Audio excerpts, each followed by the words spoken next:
Hello friends, welcome back to my YouTube channel UFS updates for stocks, जहाँ पे मैं आपको स्टॉक मार्केट से रिलेटेड हर एक लेटेस्ट अपडेट्स देने की कोशिश करता हूँ और आपको गाइड भी करता हूँ। तो आज है 10 अप्रैल, तो स्टार्ट करते हैं। आज अपडेट्स एक्चुअली कम ही है, बट खैर पहला अपडेट जो है वो टीसीएस से रिलेटेड है। ओके, आज 10 अप्रैल को ही टीसीएस ने अपना रिजल्ट डिक्लेयर किया और रिजल्ट कैसा रहा तो मैं बोलूँगा, देखिए रिजल्ट अच्छा नहीं है अभी फ़िलहाल के लिए। ओके, रिजल्ट में आप देख सकते हैं टीसीएस ने जो भी एस्टिमेट्स है उसे मिस किया है। एस्टिमेट्स किया गया था 12,517 करोड़ का प्रॉफिट आएगा, लेकिन वो प्रॉफिट कम हो के आया 12,224 करोड़ का। तो प्रॉफिट में तो हमें साफ साफ मतलब गिरावट दिखाई दे रहा है एस्टिमेट के हिसाब से। सिर्फ एस्टिमेट नहीं, एक्चुअली मैं आपको दिखाऊंगा कि year on year and quarter basis पे भी रिजल्ट में गिरावट है। आप देख सकते हैं सिक्वेंशियल बेसिस यहाँ पे जो लिखा है ना, इसका मतलब हुआ कि ये जो जनवरी टू मार्च वाला क्वार्टर, उसको अगर हम कंपेयर करें अक्टूबर टू दिसंबर वाला क्वार्टर, तो सिक्वेंशियल बेसिस पे भी देखा जाए तो प्रॉफिट में 1.3% का गिरावट है। और अगर ईयर ऑन ईयर बेसिस पे अगर देखा जाए तो टीसीएस ने एक्चुअली 1.6% का प्रॉफिट में ड्रॉप देखा है। ओके, 1.6 और 1.7% अराउंड। तो रिजल्ट तो मतलब हर एक एंगल से थोड़ा, अब मैं कहूँगा कि अच्छा नहीं है एक्चुअली। ओके, थोड़ा म्यूटेड ही रिजल्ट है।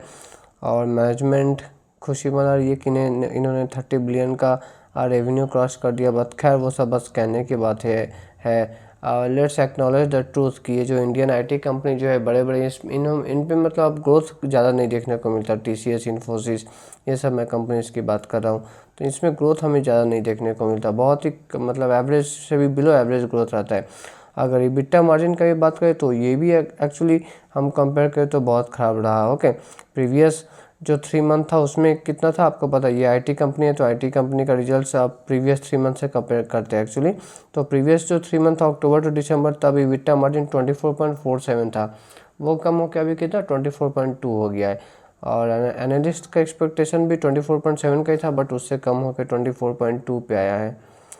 एक छोटा सा गुड न्यूज़ मैं बोलूँगा, जो शेयर होल्डर्स हैं उनके लिए 30 रुपये का डिविडेंड भी दे दिया है।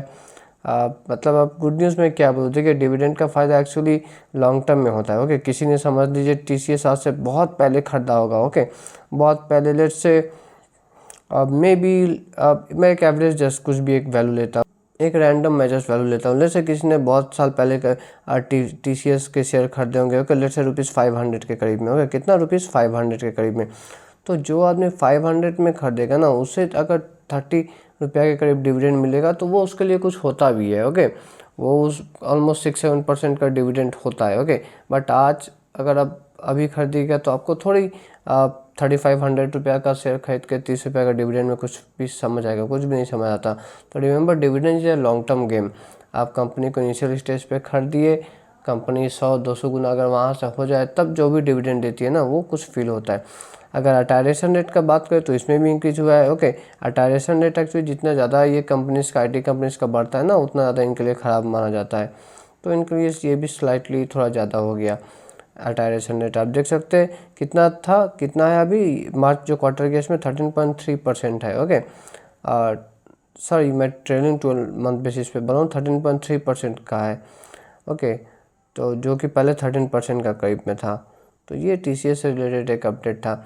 नेक्स्ट आते एक आप इलेक्ट्रिक बस बनाने वाला एक काफ़ी अच्छा शानदार स्मॉल कैप कंपनी में कहूँगा, जो कि है इलेक्ट्रा गिनटेक। ओके, आप अगर लॉन्ग टर्म में देखिएगा ना, 5 साल आप 10 साल, तो इसने काफ़ी अच्छा मतलब वेल्थ बनाया इस कंपनी में हाई ग्रोथ काफ़ी है। ओके, मतलब मैं ये कहना चाहता हूँ कि कंपनी का प्रॉफिट बोलिए और रेवेन्यू बोलिए काफ़ी अच्छा तरह से मतलब ग्रो होता है। तो ये कंपनी का अच्छा बात मुझे लगता है। तो इनसे रिलेटेड न्यूज़ ये है कि इन्होंने actually Himachal road transport corporation से 297 इलेक्ट्रिक बसेस का एक ऑर्डर मतलब इन्हें मिला है। और इसका ऑर्डर का वैल्यू कितना है, 424 करोड़। ये स्मॉल कैप कंपनी तो इनके लिए 400-500 करोड़ का ऑर्डर भी मायने रखता है। थोड़ा और डिटेल में पढ़ते हैं इस डील को, तो आप यहाँ पे देख सकते हैं Olectra Greentech announced that it has received a letter of awards worth 421 crore from Himachal road transport corporation. Okay, for 297 electric buses. अब एक्चुअली हमारा इंडियन गवर्नमेंट ही जो है ना, वो एक्चुअली बहुत ज़्यादा पुश कर रहा है कि मतलब ताकि जो रोड ट्रांसपोर्ट कॉरपोरेशन में जो इलेक्ट्रिक जो बसेस है उनको रिप्लेस करके इलेक्ट्रिक बसेस लाया जाए। ये हमारा गवर्नमेंट का बहुत टारगेट है। ओके, इलेक्ट्रिक बसेस लाने का। और गवर्नमेंट का टारगेट आपको पता है कितना वाला? गवर्नमेंट का टारगेट है कि साल 2030 तक, मैं आपको टारगेट बता देता हूँ, साल 2030 तक गवर्नमेंट का टारगेट है कि हमें इंडियन रोड्स पे ऑलमोस्ट 50,000 इलेक्ट्रिक बसेस को उतारना है। कितना? 50,000। ओके, तो ये काफ़ी ऑप्टिमिस्टिक टारगेट है गवर्नमेंट ने जो सेट किया है। और ये जो इन्हें इलेक्ट्रा ग्रीनटेक को जो ये जो ऑर्डर मिला है, ये इन्हें कितना 11 मंथ के टाइम पीरियड में मतलब कंप्लीट करना है। तो अगर मैं बोलूँ इलेक्ट्रिक बसेस बनाने में तो दो ही कंपनी है, एक तो है इलेक्ट्रा ग्रीनटेक है, ओके, एक है इलेक्ट्रा ग्रीनटेक, और एक और कंपनी है वो है JBM ऑटो। ओके, तो ये दोनों अच्छे कंपनी। इलेक्ट्रा एक्चुअली थोड़ा ज़्यादा बेहतर अभी तक परफॉर्म किया है, बट लेट्स सी फ्यूचर में क्या होता है। नेक्स्ट न्यूज़ तो US ट्रेड वार से रिलेटेड रहेगा कि देखिए कल रात को एक्चुअली आपको न्यूज़ आया होगा, आपको पता होगा कि US ने सभी कंट्रीज़ पे एक्चुअली 90 डेज़ का मतलब आप पॉज लगा दिया, मतलब रोक दिया इन्होंने 90 डेज़ के लिए। मतलब आप ये हाई टैरिफ नहीं लगाएंगे, इसका मतलब ये नहीं कि ये कुछ भी टैरिफ नहीं लगाएंगे। एक्चुअली वो जो बेस लाइन था ना 10%, वो टैरिफ कंटिन्यू रहेगा। ओके, नेक्स्ट 90 डेज तक वो 10% का टैरिफ अभी भी एक्चुअली कंट्रीज पे लगेगा। तो ये जो ट्रम्प साहब का इतना जो धमकी था कि मैं ये रेसिप्रोकल टैरिफ लगाऊंगा, एवरेज बहुत सारे कंट्रीज पे इन्होंने एक्चुअली 20, 30, 40% टैक्स लगा दिया था। लेकिन जब इन्होंने कल अनाउंस किया कि 90 डेज़ के लिए हम पॉज करें, 90 डेज़ तक बस वही 10% का टैरिफ लगेगा, तब आप मतलब एक बार US मार्केट का आप तेज़ी देखिए कहाँ पे US मार्केट गया था। मैंने तो उसी से मैं एक्चुअली कैप्चर किया था। और ये ऐसा नहीं कि यहाँ पे आके रुक गया, मार्केट यहाँ से भी बहुत ज़्यादा ऊपर चला गया था। ओके, ऑलमोस्ट 5-6 आई गेस 6-7% का तेज़ी देखने को मिला था।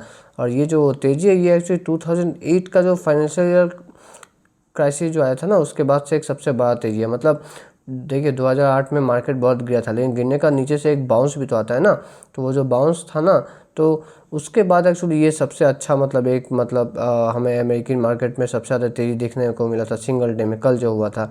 तो कल हुआ इसलिए था कि ट्रम्प साहब ने कह दिया था कि 90 दिन तक हम जो है ट्रेड वार मतलब रोक के रखते हैं। ओके, मतलब वो बस चाइना पे टैक्स लगाएंगे एक्चुअली 90 डेज तक, बाकी सब कंट्री पे कितना सिर्फ 10% टैक्स लगेगा। ओके, और चाइना का तो मतलब मे भी इकोनॉमिकली मुझे लगता है ये कमर ही तोड़ देंगे चाइना पे। ये कल का न्यूज़ एक्चुअली 125%, आज का अगर मैं देखूँ ना, मतलब रोज़ रोज़ चाइना पे ना मतलब टैक्स बढ़ता जा रहा है, ऐसा लग रहा है कंपाउंडिंग हो रहा है, मतलब टैक्स का कंपाउंडिंग हो रहा है चाइना पे। कंपाउंडिंग तो बहुत अच्छा चीज़ है लॉन्ग टर्म में वेल्थ बनाने के लिए, बट टैक्स का अगर कंपाउंडिंग होने लगे तो सोचिए। ये कल का 125% चाइना पे इन्होंने टैक्स लगाया था, और आज इन्होंने चाइना पे लेटेस्ट पता है कितना % टैक्स लगा दिया? रुकिए मैं आपको दिखाता हूँ। हाँ, तो ये है आज का चाइना पे लेटेस्ट जो टैक्स लगा 145%। मतलब मैं देखा कि जब ये ट्रेड वार शुरू हुआ तो एक मात्र चाइना ही कंट्री था जिसने US को रिटेलिएट बहुत जल्दी किया। तो इस वजह से मे बी ट्रम्प साहब या फिर US वाले ये काफ़ी चिढ़ गए होंगे, और इन्होंने मतलब चाइना को पनिश करने के लिए और ख़तरनाक 145% का टैक्स लगा दिया। अब इसका मतलब आप सिंपल ये समझिए कि अगर कोई सामान है ना जो कि बुलेट से मैं मानता हूँ कि 100 रुपीज़ का है चाइना का, वो US में जाके ना 245 रुपीज़ तो आफ्टर टैक्स ही हो जाएगा, टैक्स के बाद ही 245 रुपीज़ उसका दाम हो जाएगा। तो इतना मतलब इतना हाई टैक्स है कि चाइना खैर अब ट्रेड कर ही नहीं पाएगा मे बी, मतलब बहुत कम एक्चुअली हो जाएगा ट्रेड।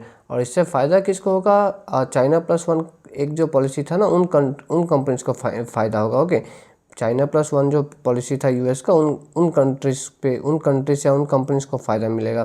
तो इसमें इसमें actually US, Japan, India, Japan, ये सब कंट्री जिन्हें कि फ़ायदा मिल सकता है। स्पेशली हमारे जो मैन्युफैक्चरिंग सेक्टर में कुछ जो कंपनी है जो कि इलेक्ट्रॉनिक्स पे बेस्ड मतलब मैन्युफैक्चरिंग ज़्यादा करती है, लाइक डिक्सन, ये सब कंपनीज को ना एक्चुअली फ़ायदा मिल सकता है। और कल जो ख़तरनाक तेज़ी आया था, आज तो खैर हमारा मार्केट बंद था इसलिए हम उस तेज़ी को फील ही नहीं कर पाए। लेकिन हाँ, अगर कल मे भी किसी ने कॉल ऑप्शंस लेकर रखा होता तो मतलब वो तो आज अगर मार्केट खुला होता तो मैं बोला वो तो वैसे ही मिलियनर बन जाता। बट खैर अभी आज का अगर मैं बात करूँ तो मैं जब ये वीडियो रिकॉर्ड करूँगा, ओके, मैं एक्चुअली 9:25 में ये वीडियो रिकॉर्ड करूँ, मे बी आप तक पहुँचते थोड़ा लेट हो जाए। हाँ, बट मैंने 9:25 के जस्ट थोड़ा पहले 5-7 मिनट पहले देखा था कि US मार्केट में फिर से एक बार मतलब गिरावट हो रहा है, जिससे वजह से कि हमारा निफ्टी में भी जितना तेज़ी एक्सपेक्ट था वो वैसा हुआ नहीं। कल जब ट्रम्प साहब ने अनाउंस किया कि हम 90 डेज़ के लिए टैरिफ को पॉज करते हैं, ओके, सिर्फ 10% टैक्स लगाएंगे, तो उसके बाद गिफ्ट निफ्टी मैंने देखा था 23,000 का ही पार चला गया था। लेकिन आज तो फिर US मार्केट का थोड़ा वीक खुला ना, उसके वजह से हम फिर से 23,000 के नीचे फिसल गए। बट एनीवे कल तेज़ी तो रहेगा आई गेस। नेक्स्ट आते हैं मूडीज़ की तरफ से। तो इन्होंने ये जो टैरिफ वार शुरू हुआ इससे रिलेटेड इससे जो इम्पैक्ट आएगा इंडियन इकोनॉमी पे ना, उसको उन्होंने मतलब बताया। ओके, उन्होंने एक्सप्लेन किया। उन्होंने ये कहा कि ये जो टैरिफ वार जो है इसके वजह से एक्चुअली हमारा ये ग्रोथ रेट एक्चुअली थोड़ा कमेगा। ओके, आज ये ग्रोथ रेट 2025 में कितना कम हो जाएगा, 6.1%। पहले इन्होंने कहा था 6.4%। ओके, अब उसे कम करके इन्होंने 6.1% कर दिया।